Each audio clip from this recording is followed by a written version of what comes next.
ഇന്നത്തെ തിരുവരങ്ങിലേക്ക് എല്ലാവർക്കും സ്വാഗതം. കുട്ടികൾക്കെല്ലാം സന്തോഷാണോ? ബൈബിൾ പഠിക്കാൻ ഉത്സാഹമുണ്ടോ? ഇന്ന് നമ്മൾ പഠിക്കുന്ന ബൈബിൾ ഭാഗം സാമുവേൽ പ്രവാചകന്റെ പുസ്തകം എന്ന് കേട്ടിട്ടുണ്ടോ? 2 പുസ്തകമുണ്ട്. 1 സാമുവേലും ഉണ്ട്, 2 സാമുവേലുണ്ട്. അത് 1 സാമുവേൽ 17ഉം 18ഉം അധ്യായങ്ങളിൽ വിവരിക്കുന്ന കാര്യങ്ങളാണ്. അതായത് സാമുവേൽ രാജാവിൻ്റെ മകൻ ജോനാഥനും ദാവീദും തമ്മിലുള്ള സൗഹൃദത്തെക്കുറിച്ചാണ് നമുക്കിന്ന് പഠിക്കേണ്ടത്. പഠിക്കാൻ ഇഷ്ടമാണോ? നിങ്ങളൊക്കെ ബെസ്റ്റ് ഫ്രണ്ടിൻ്റെ കാലഘട്ടമായി ഇപ്പം അല്ലേ? നിങ്ങൾക്കൊരു ബെസ്റ്റ് ഫ്രണ്ട് എന്നുണ്ടെന്ന് പറയുന്നത് വലിയൊരു അഭിമാനകരമായ ഈ സമയത്ത്, ഈ കാലഘട്ടങ്ങളിൽ, നിങ്ങളുടെ ഈ പ്രായത്തിൽ. അപ്പോൾ അങ്ങനെയുള്ള ഒരു സൗഹൃദം നിങ്ങളുടെയൊക്കെ ഏതാണ്ട് പ്രായം വരുന്ന ദാവീദും ജോനാഥനും തമ്മിലുള്ള ഒരു കാര്യമാണ്. അപ്പം നിങ്ങളുടെ തന്നെ ചില മൂല്യങ്ങളൊക്കെയാണ് ഈ ഭാഗത്ത് നമുക്ക് പഠിക്കാനുള്ളത്. നമുക്കത് പഠിക്കാം. സന്തോഷമാണോ? നമുക്ക് പ്രാർത്ഥിച്ചിട്ട് തുടങ്ങാം അല്ലേ? നമുക്കൊന്ന് പ്രാർത്ഥിക്കാം. സ്നേഹനാഥനായ ഈശോയെ, ഈ മക്കളോട് ചേർന്ന് അങ്ങയെ ഞാൻ ആരാധിക്കുന്നു, സ്തുതിക്കുന്നു, മഹത്വപ്പെടുത്തുന്നു. എൻ്റെ ദൈവമേ, ഈ കുഞ്ഞുങ്ങളുടെ ഈ പ്രായത്തിൽ സമൂഹ ജീവിയായ ഞങ്ങൾ സമൂഹത്തിൽ എങ്ങനെയായിരിക്കണം ഞങ്ങൾ സുഹൃത്തുക്കളോട് പെരുമാറേണ്ടത്, സൗഹൃദം എന്താണ്, ഇങ്ങനെയൊക്കെയുള്ള നല്ല നല്ല മൂല്യങ്ങൾ തിരുവചനത്തിലൂടെ പഠിക്കുവാനും അങ്ങനെ ഞങ്ങളുടെ ജീവിതത്തെ ക്രമീകരിക്കുവാനും മൂല്യാധിഷ്ഠിതമായ ഒരു ജീവിതം നയിക്കുവാനും ആവശ്യമായ കൃപ നൽകണമേ. ഈശോനാഥ, ബന്ധങ്ങളും സാഹോദര്യങ്ങളും എല്ലാം നഷ്ടപ്പെട്ടുകൊണ്ടിരിക്കുന്ന ഈ കാലഘട്ടത്തിൽ തിരുവചനത്തിലൂടെ യഥാർത്ഥമായ സാഹോദര്യത്തിൻ്റെയും യഥാർത്ഥമായ സൗഹൃദത്തിൻ്റെയും അങ്ങനെ മൂല്യത്തിൽ നിലനിൽക്കുവാനുള്ള ഒരു വലിയ തീരുമാനം, അതിനുള്ള ഒരു ആഗ്രഹം അങ്ങ് ഞങ്ങൾക്ക് ഓരോരുത്തർക്കും നൽകണമേ. ഈശോയെ, അങ്ങയെ തന്നെ ഏറ്റവും അടുത്ത സുഹൃത്തായി സ്വീകരിക്കുവാനും ഞങ്ങൾ കണ്ടുമുട്ടുന്നവരിലെല്ലാം അങ്ങയെ കണ്ടുകൊണ്ട് ഞങ്ങളുടെ സഹോദരങ്ങളോടും ഞങ്ങളുടെ കൂട്ടുകാരോടും സ്നേഹമായും മാന്യമായും സംസാരിക്കുവാനും ഇടപഴകുവാനും വേണ്ട കൃപ അങ്ങ് ഞങ്ങൾക്ക് ഓരോരുത്തർക്കും നൽകണമേ. പരിശുദ്ധ അമ്മേ, ഞങ്ങൾക്ക് വേണ്ടി നിരന്തരം മാധ്യസ്ഥം വഹിക്കണമേ. വിശുദ്ധ യോസേപ്പ് പിതാവേ, വിശുദ്ധ തോമാസ് ശ്ലീഹായെ ഞങ്ങൾക്ക് വേണ്ടി എപ്പോഴും പ്രാർത്ഥിക്കണമേ. സ്വർഗത്തിലെ എല്ലാ മാലാഖമാരെ, വിശുദ്ധരെ ഞങ്ങൾക്ക് വേണ്ടി പ്രാർത്ഥിക്കണമേ. നിത്യം പിതാവും പുത്രനും പരിശുദ്ധാത്മാവുമായ സർവേശ്വരാം. ഇന്ന് നിങ്ങൾക്ക് ഏറ്റവും ഇഷ്ടപ്പെട്ട ഒരു ബൈബിൾ ഭാഗമാണ്, ഒരു നല്ല ഒരു കാര്യമാണ് ഇന്ന് പഠിക്കാൻ പോകുന്നതെന്ന് സിസ്റ്റർ ആദ്യം തന്നെ പറഞ്ഞു അല്ലേ? നിങ്ങൾക്കൊക്കെ നല്ല കൂട്ടുകാരുണ്ടോ? ചില അവസരത്തിൽ ആ കൂട്ടുകാരൊക്കെ കൂട്ടുകാരല്ലാതായിട്ട് മാറിയിട്ടുണ്ടോ? നിങ്ങളുടെ കൂട്ടുകാർ തന്നെയല്ലേ പലപ്പോഴും നമുക്കത് ചെയ്യാം, ഇങ്ങനെ ചെയ്യാം, ഈ നുണ പറയാം, ഈ തരത്തിൽ വേണേൽ കോപ്പി അടിക്കാം, അല്ലെ ഒരു ചെറിയ കള്ളത്തരം ചെയ്യാം എന്നൊക്കെ നിങ്ങളുടെ ശത്രുക്കളോ അല്ലെങ്കിൽ നിങ്ങൾക്ക് ഇഷ്ടമില്ലാത്ത ആരെങ്കിലുമോ നിങ്ങളോട് വന്ന് പറയുവോ? നമ്മുടെ ബെസ്റ്റ് ഫ്രണ്ട്സാണ് ഇതൊക്കെ പറയണത് അല്ലേ? ആരോടും പറയല്ല എന്ന് വിശ്വസിച്ചുകൊണ്ടല്ലേ വരുന്നത്. ഇങ്ങനെ ഇരിക്കുന്ന ഈ കാലഘട്ടത്തിൽ വചനം നമ്മളോട് എന്താ പറയണതെന്ന് നമുക്ക് നോക്കാം. വചനത്തിൽ ഈ സാമുവേൽ പ്രവാചകന്റെ പുസ്തകം, അത് 1-ാമത്തെ പുസ്തകം 17-18 അധ്യായങ്ങളിൽ വായിക്കുമ്പോൾ നമുക്കവിടെ കാണാൻ സാധിക്കുന്നത്, മല്ലനായ ഗോലിയാത്തിനെ ദാവീദ് വധിച്ചു. ഒരു കല്ലുകൊണ്ടൊന്ന് എറിഞ്ഞുള്ളൂ. മല്ലനായ ഗോലിയാത്തിനെ ആർക്കും കൊല്ലാൻ സാധിക്കുകയില്ലായിരുന്നു. അപ്പോൾ സാവൂൾ രാജാവിൻ്റെ സർവ്വസൈന്യാധിപന്മാരെല്ലാം ഗോലിയാത്തിനെ കണ്ട് പിന്മാറി. കുറേ പേര് ഞാനിപ്പോൾ ഗോലിയാത്തുമായിട്ട് യുദ്ധം ചെയ്യാം, അവനെ പരാജയപ്പെടുത്താം എന്നും പറഞ്ഞുകൊണ്ട് ചെന്നവരെയൊക്കെ ഗോലിയാത്ത് കൊന്നു. ഇനി ആരാ ഈ മല്ലനോടൊന്ന് നേരിടുന്നേ? അങ്ങനെ ഓർത്തിരുന്നപ്പോഴാണ് ജസ്സയുടെ മകൻ, അത് ഇളയ മകൻ, ചെറിയ ബാലൻ വന്ന് ഒരു കല്ലെടുത്ത് ഒരൊറ്റ ഏറും അങ്ങനെ ഗോലിയാത്തിനെ കൊല്ലുകയും ചെയ്തു. അത് ഇസ്രായേൽ നാട്ടിലെല്ലാം വലിയ ഒരു വാർത്തയായി. എല്ലാവർക്കും വലിയ സന്തോഷമായി. മല്ലനായ ഗോലിയാത്തിനെ കൊന്നേ, മല്ലനായ ഗോലിയാത്തിനെ കൊന്നേ എന്നും പറഞ്ഞുകൊണ്ട് എല്ലാവരും വിളിച്ചു പറഞ്ഞ് അത് ആഘോഷിച്ചു. അങ്ങനെ രാജകൊട്ടാരത്തിന് ഈ വാർത്ത ചെന്നു. അപ്പോൾ സാവൂൾ രാജാവ് ചോദിച്ചു, ആരാ ഗോലിയാത്തിനെ കൊന്നേ? ഇത്രയും വലിയ പടത്തലവൻ നമുക്കുണ്ടോ? ആരാ കൊന്നേ? അപ്പോൾ സർവ്വസൈന്യാധിപൻ പറഞ്ഞു, ഏതോ ഒരു ബെത്ലഹേംകാരനാ കൊന്നത്. അത് ശരി, ആരാ? അവനെ നിന്ന് നമ്മുടെ മുമ്പിൽ ഹാജരാക്ക്. വേഗം ചെന്ന് ഈ ദാവീദിനെ കണ്ടു. ദാവീദിനെ കണ്ടപ്പോൾ സാവൂൾ ചോദിക്കുക, ഇവനാണോ കൊന്നേ? സാവൂൾ രാജാവിന് അത് വിശ്വസിക്കാനേ പാടില്ല. അപ്പോൾ നീ ആരാ? അപ്പോൾ പറഞ്ഞു, ഞാൻ ജസ്സയുടെ ഇളയ മകനാ, ഞാനൊരു ഇടയ ബാലനാ. അത് ശരി. അപ്പോൾ അവൻ്റെ ധൈര്യവും അവൻ്റെ മുഖത്തേക്കൊക്കെ നോക്കിയപ്പോൾ അവ കൊച്ചാണെങ്കിലും അവന് വലിയ യുദ്ധം ചെയ്യാനുള്ള പരിശീലനമൊന്നും നേടിയിട്ടില്ലെങ്കിലും ഇവനെ തന്നെ ഒരു പടത്തലവൻ അങ്ങ് ആക്കി നിയമിച്ചേക്കാം എന്ന് സാവൂൾ രാജാവ് ഓർത്തു. അവനോട് പറഞ്ഞു, നിന്നെ ഞാൻ പടത്തലവനായിട്ട് നിയമിക്കുക, നീ ഇവിടെ നിന്ന് ഈ രാജകൊട്ടാരത്തിൽ സേവനം ചെയ്യണം. അങ്ങനെ ഈ പറയുന്നതൊക്കെ സാവൂൾ രാജാവിൻ്റെ മകൻ ജോനാഥൻ കേട്ടോണ്ടിരുന്നു. അപ്പം ജോനാഥനോട് പറഞ്ഞു, ഓക്കെ, നിങ്ങൾ തമ്മിൽ സംസാരിക്കുക. അങ്ങനെ ജോനാഥനും ദാവീദും തമ്മിൽ സംസാരിച്ച് വലിയ കൂട്ടുകാരായിട്ട് മാറി. വചനത്തിൽ ജോനാഥൻ പറയുന്നത് എങ്ങനെയാ? ഞാൻ നിന്നെ പ്രാണന് തുല്യം സ്നേഹിക്കുന്നു എന്നാ ദാവീദിനോട് പറഞ്ഞേ. നീ എൻ്റെ ഉറ്റ സുഹൃത്താന്നാ പറഞ്ഞേ. എന്തൊക്കെയാണ് ജോനാഥൻ ദാവീദിനോട് പറഞ്ഞേ? ഞാൻ നിന്നെ പ്രാണന് തുല്യം സ്നേഹിക്കുന്നു. എങ്ങനെയുള്ള സുഹൃത്താന്നാ പറഞ്ഞേ? നീ എൻ്റെ ഉറ്റ സുഹൃത്താണ്. അപ്പൊ ജോനാഥൻ പറയാ, എനിക്ക് ഇന്നേറെ സന്തോഷമാ. എന്താ? എനിക്കൊരു ഉറ്റ സുഹൃത്തിനെ കിട്ടിയ സന്തോഷം ഇന്നുണ്ടെന്ന്. അത് കേട്ടപ്പോൾ ദാവീദ് പറഞ്ഞു, ഞാൻ ആരാന്നറിയാവോ? ഞാൻ രാജകുമാരനൊന്നും അല്ല, നിനക്ക് പറ്റിയ കൂട്ടുകാരനൊന്നും അല്ല ഞാൻ. പറഞ്ഞു, നീ ഒന്നും പറയണ്ട, നീയുമായിട്ടൊരു ഉടമ്പടി ഞാൻ ഉണ്ടാക്കുക.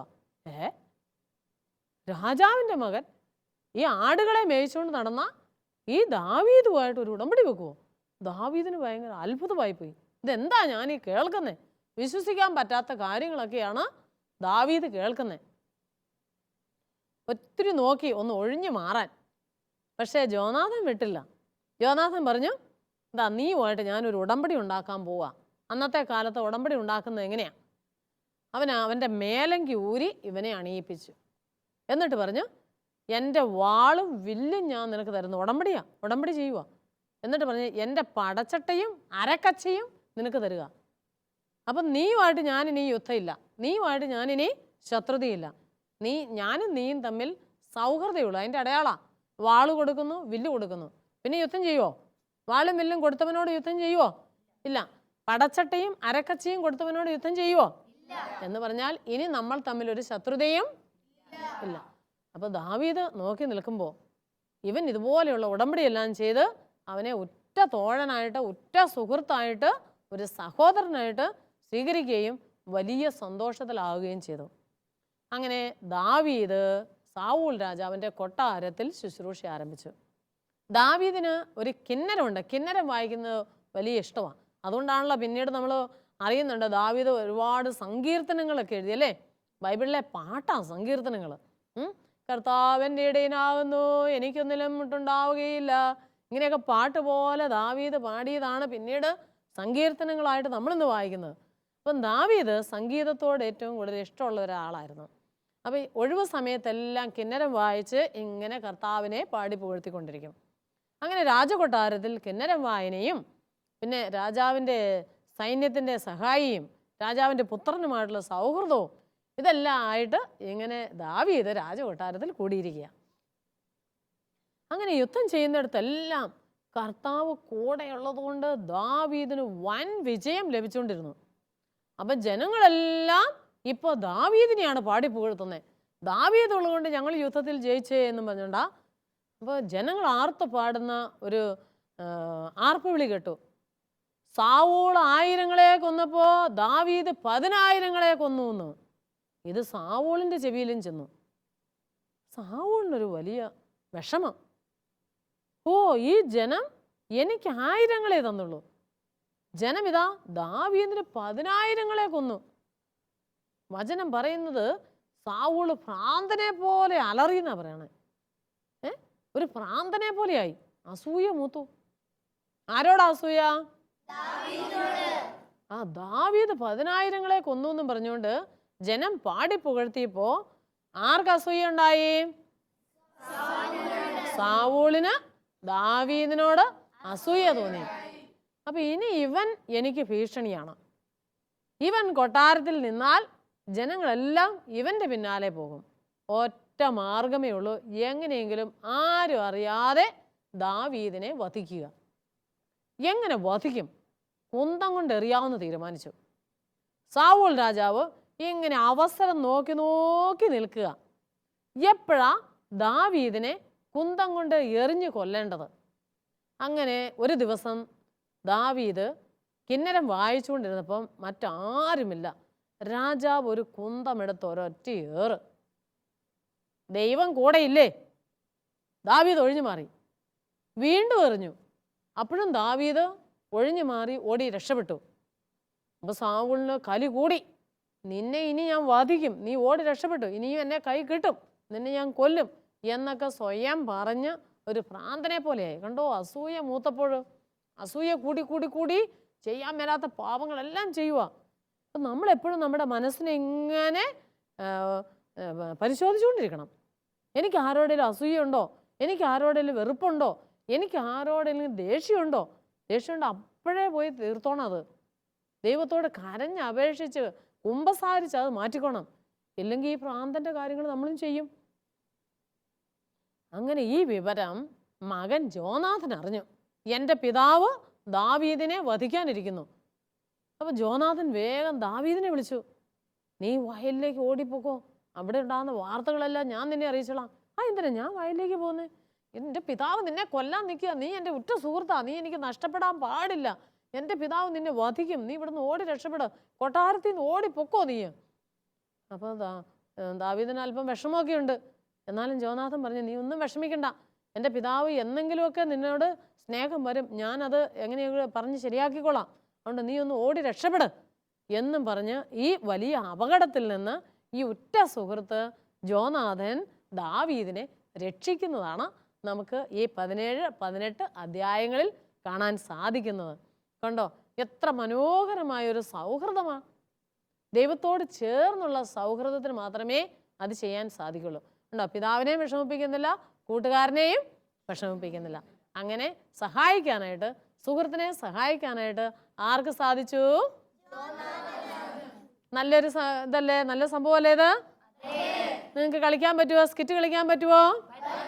നിങ്ങൾ ഡ്രസ്സൊക്കെ കൊണ്ടുവന്നിട്ടുണ്ടോ? എങ്കിൽ നമ്മുടെ കൂട്ടുകാർ കളിക്കുന്ന സ്കിറ്റ് നമുക്കിപ്പോൾ കാണാം.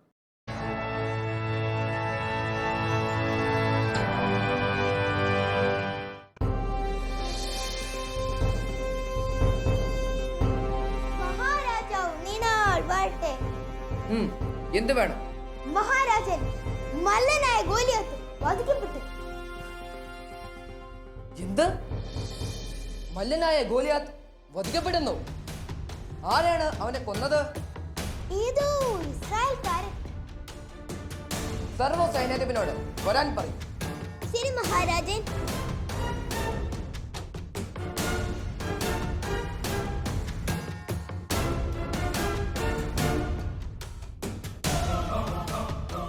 മഹാരാജാവ് നീണാൾ വാഴട്ടെ. ഇതാ മല്ലനായ ഗോലിയാത്തിനെ വധിച്ച ബാലൻ. കുട്ടി, നീ ആരുടെ മകനാണ്? ഞാൻ ബത്ലഹേംകാരൻ ജെസയുടെ മകൻ ദാവീദാണ്. സർവ്വ സൈന്യാധിപൻ, ഇവനെ നമ്മുടെ രാജ്യത്തിന്റെ പടത്തലവനായി നാം നിയമിക്കുന്നു.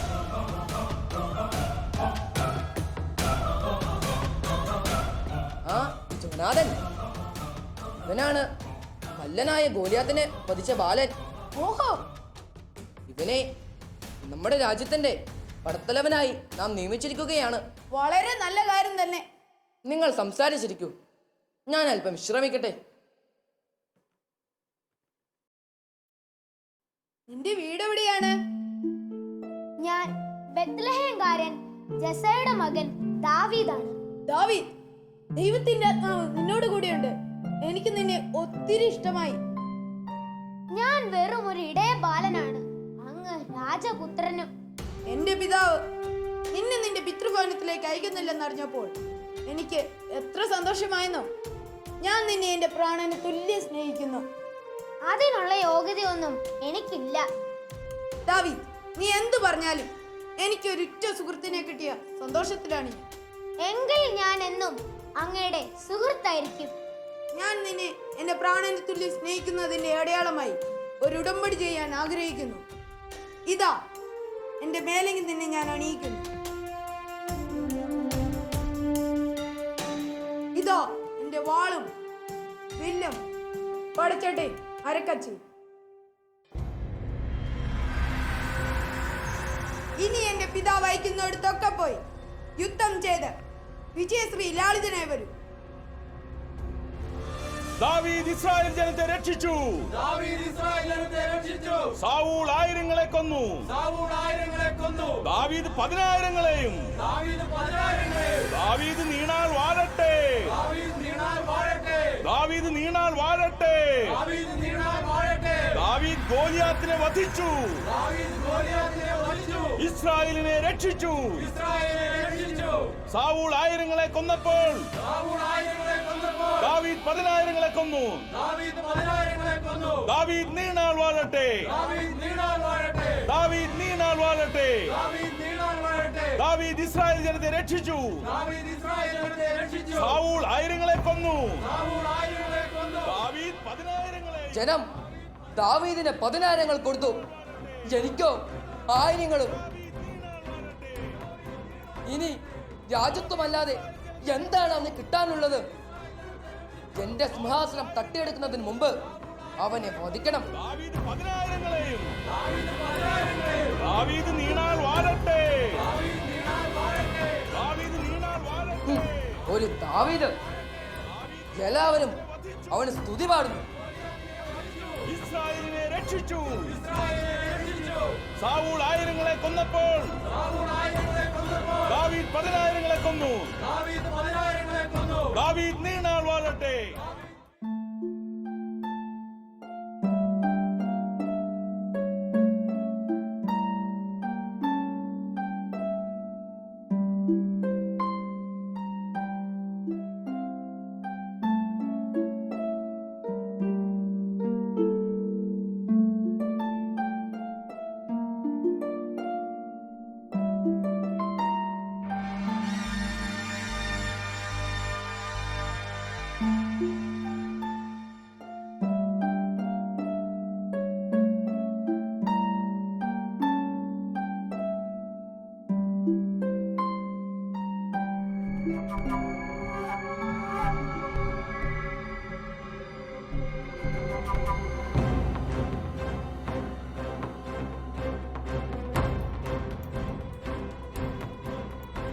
ഇസ്രായേലിലെ ദൈവം ഇപ്പോൾ എന്നെ വിട്ട് ദാവീദിന്റെ കൂടെയാണ്. അവിടുത്തെ കൽപ്പന ഞാൻ ധിക്കരിച്ചു. ഇല്ല, അവനെ ഞാൻ വെറുതെ വിടില്ല. അവനെ ഞാൻ വധിക്കും. ദാവീദ്, ഇന്ന് നീ എനിക്ക് കയ്യിൽ നിന്ന് രക്ഷപ്പെട്ടു. എന്നാൽ നിന്നെ ഞാൻ വെറുതെ വിടില്ല. നിന്നെ ഞാൻ വധിക്കും. ഇന്ന് നീ എനിക്ക് ഭീഷണിയാണ്. ജനം മുഴുവൻ അവനെ സ്തുതി പാടുന്നു. ജനം അവനെ സ്നേഹിക്കുന്നു. എല്ലാ കാര്യത്തിലും അവൻ വിജയം വരിക്കുന്നു. ദാവീദ് 10,000-ങ്ങളെ കൊന്നപ്പോൾ സാവൂൾ 1000-ങ്ങളെ കൊന്നുപോലും. കാണിച്ചു തരാം.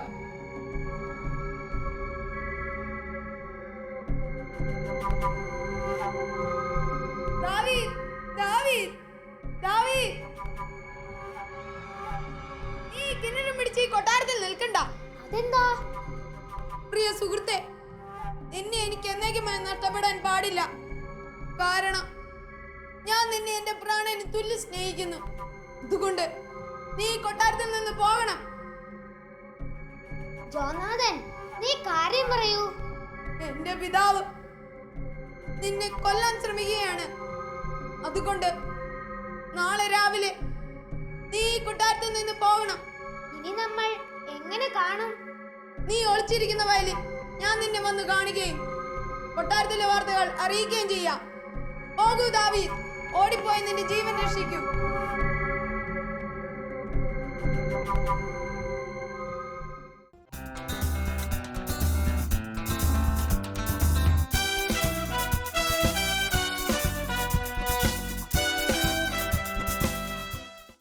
സ്കിറ്റ് എല്ലാവർക്കും ഇഷ്ടപ്പെട്ടോ? നല്ല സ്കിറ്റ് അല്ലായിരുന്നോ? കുട്ടികളെല്ലാം നന്നായിട്ട് കളിച്ചില്ലേ? കണ്ടോ? നല്ലൊരു സുഹൃത്ത് ആരാണെന്ന് നിങ്ങൾക്ക് മനസ്സിലായോ? നിങ്ങൾക്കൊക്കെ അങ്ങനെയുള്ളൊരു നല്ല സുഹൃത്ത് ആയിരിക്കാൻ പറ്റുമോ? അവർക്ക് നന്മ വരുമ്പോൾ കണ്ടോ, സത്യത്തിൽ ദാവീദിനെ കൊട്ടാരത്തിലേക്ക് കൊണ്ടുവന്ന് വളരെ ഇഷ്ടപ്പെട്ട സൗള് കൊണ്ടുവന്നേ അല്ലേ? പക്ഷേ അവനൊരു ബഹുമതി കിട്ടിയപ്പോൾ എല്ലാ സ്നേഹവും തീർന്നെന്ന് മാത്രമല്ല, ശത്രുവായിട്ട് മാറി, കൊല്ലാൻ വരെ തീരുമാനിച്ചു. ഞാനൊന്ന് ചോദിക്കട്ടെ, നിങ്ങളുടെ ഏറ്റവും അടുത്ത സുഹൃത്തിന് നിങ്ങളെക്കാൾ കൂടുതൽ A+ കിട്ടിയാൽ നിങ്ങൾക്ക് സന്തോഷമായിരിക്കുവോ സങ്കടമായിരിക്കുവോ? അല്പം കുശുമ്പുണ്ടാവുമോ? അല്പം അസൂയ തോന്നുവോ? കണ്ടോ, അവിടെ ഇതാണ് സാവൂൾ രാജാവിനെ കുറിച്ച് പഠിക്കുമ്പോൾ നമ്മൾ ശ്രദ്ധിക്കേണ്ടത്.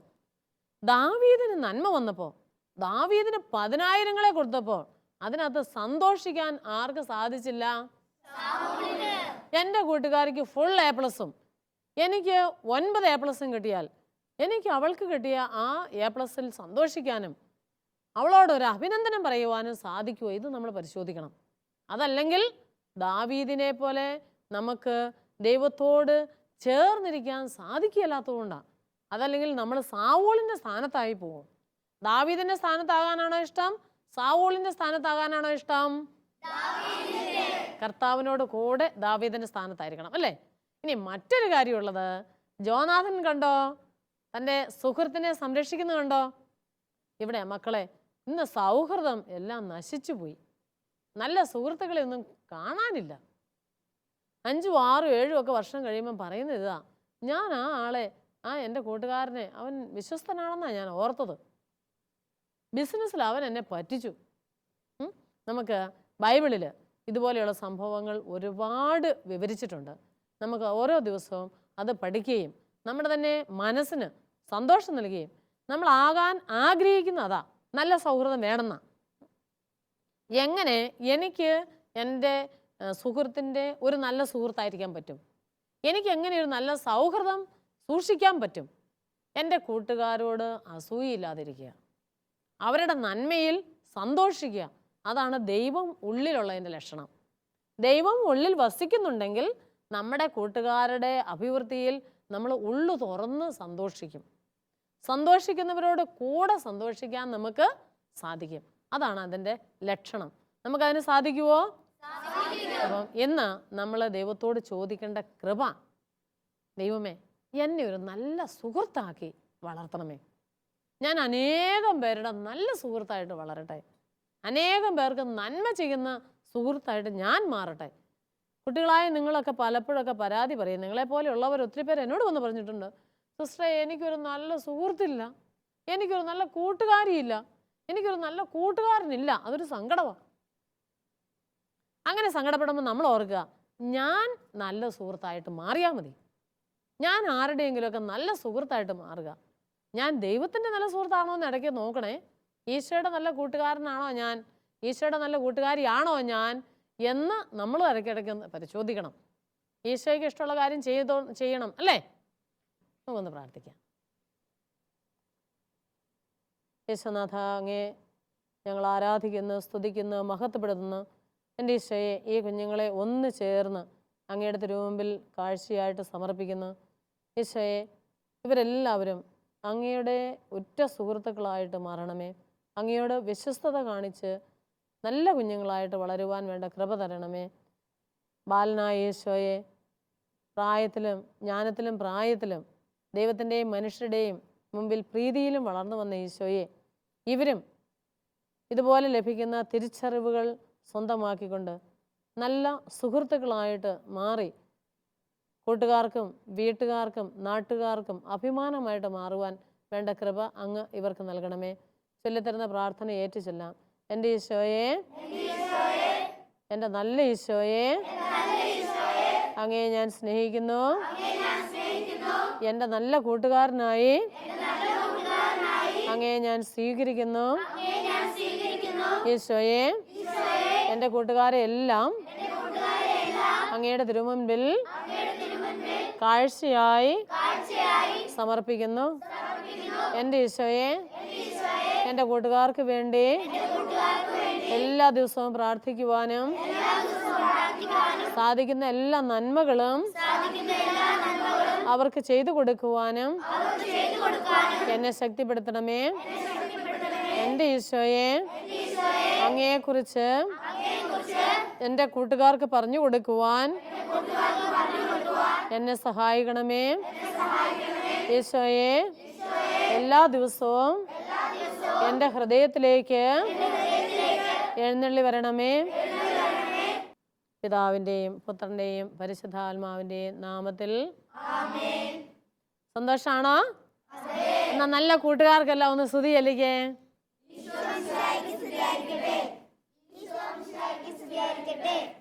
നല്ല കൂട്ടുകാരായിരിക്കും എന്ന പ്രതിജ്ഞയോടുകൂടി നമുക്കിന്ന് വീടുകളിലേക്ക് പോകാം.